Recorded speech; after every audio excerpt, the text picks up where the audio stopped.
Why CapCut is an absolute blast. When you think of some of the best, most successful indie cartoons of all time, you probably think of Hazbin Hotel as it moved over to Prime, Bravest Warriors since it had Pendleton Ward's name attached to it, or maybe Bee and PuppyCat after its Lazy in Space special got picked up by Netflix. However, there is another cartoon out there that has produced hours worth of impressive and super funny content, all of which is available for free on YouTube. And that would be Rooster Teeth's CapCut. The adult animated web series is a ton of fun, as it revolves around a dysfunctional summer camp that supposedly offers every single activity you could think of. Just listen to the theme song.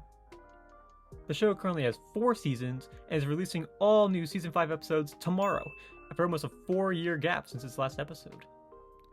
So if you've abandoned the show, or maybe forgot it existed, it's time to hat back on board for some amazing CapCut shenanigans.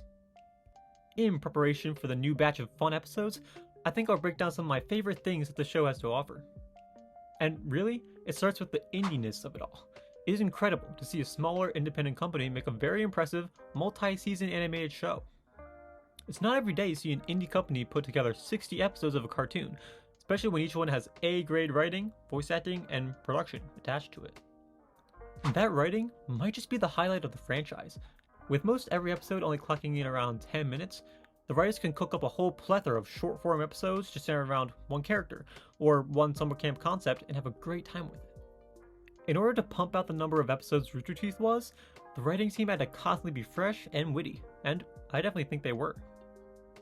And now, some may consider the animation and art style to be a bit too cheap looking, giving too much of a flash cartoon appearance, but I also think that adds to the overall charm of the show.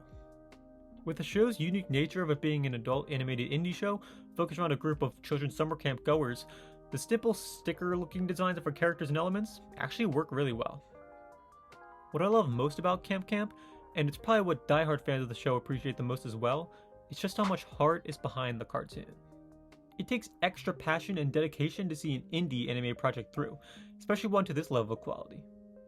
It is so wonderful that there are indie animation companies out there like CapCut's Rooster Teeth, or others like Cartoon Hangover, Spindle Horse, Lopside Animation, among many others, that provide us with these seemingly professional grade shows that maybe in the hands of major corporations wouldn't have had all the opportunities, freedom, or impact on their fans.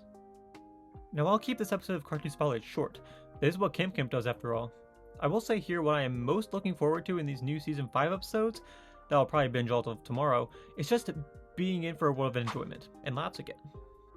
I'm looking forward to the great dynamic trio of Max, Neil, and Nikki, and all the fun storylines that will be centered around what they can get up to.